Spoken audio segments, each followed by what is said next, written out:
Art occupies an incredibly important place in our culture.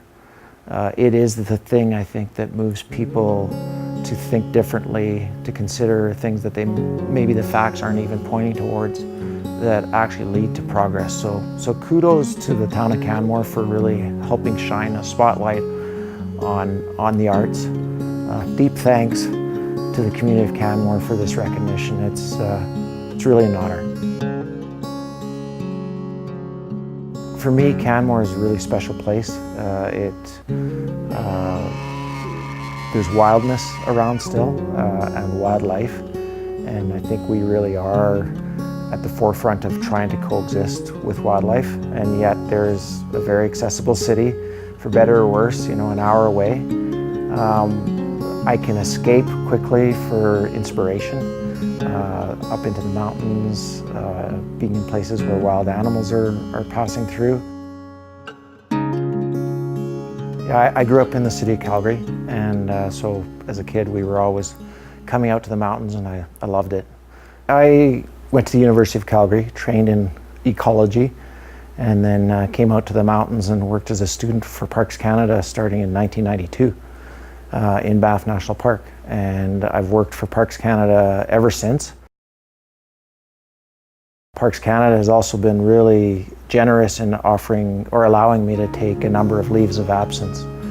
And what I've done during those is actually try to highlight some big conservation issues that I've cared deeply about.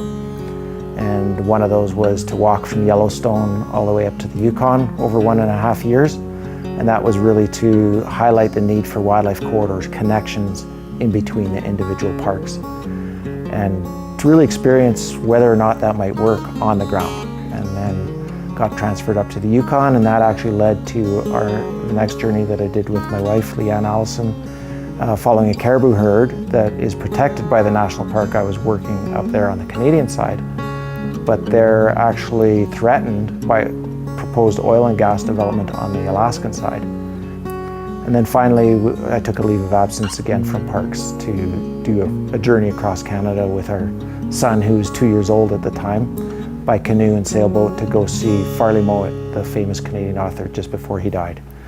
And that was an attempt to bring alive his stories in current day. And I currently work again for Parks Canada running the bison reintroduction program in Banff. But I've also taken some time away to take a stab at running the Yellowstone to Yukon Conservation Initiative.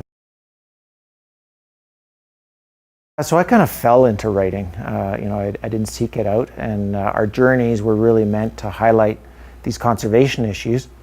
And we just imagined doing that by doing presentations along the way and generating some stories in the media, in newspapers and magazines. But as it turned out, one of the first big stories about the Yellowstone to Yukon hike ended up being in Canada's national newspaper, the Globe and Mail, and the head publisher of McClelland Stewart, which at the time was Canada's biggest book publisher, saw it in Toronto, and he actually called me up just before we were leaving and saying, "Hey, have you thought about writing a book about this journey? It sounds fascinating." And he was pretty nuts about the Rockies, so that was fortuitous. I said, "Not really." And then he said, "Well, do me a favor and take good notes." So I did, and I shared some of our email updates with him along the journey, and he really loved them. And at the end, I called him up, and we negotiated a contract. And I was pretty naive. I'd never really undertaken any writing project like that.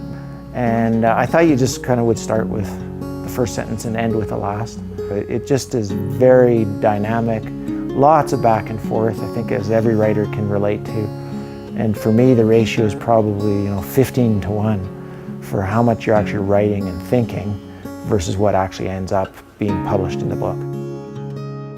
What I do is I take very careful notes. Like every night when we're on a journey, I'll spend half an hour writing down things while they're fresh. And often it's the attention to detail, like that's how the detail kind of survives.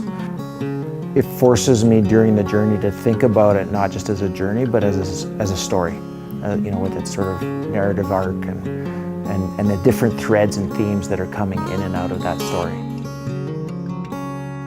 For me, writing is probably one of the most difficult things I've ever done. To kind of nail a feeling and draw people in, but it also is hugely enriching and rewarding. If I had any advice to offer somebody who is thinking of, starting to write or becoming active on a conservation issue, it would really be to follow your heart.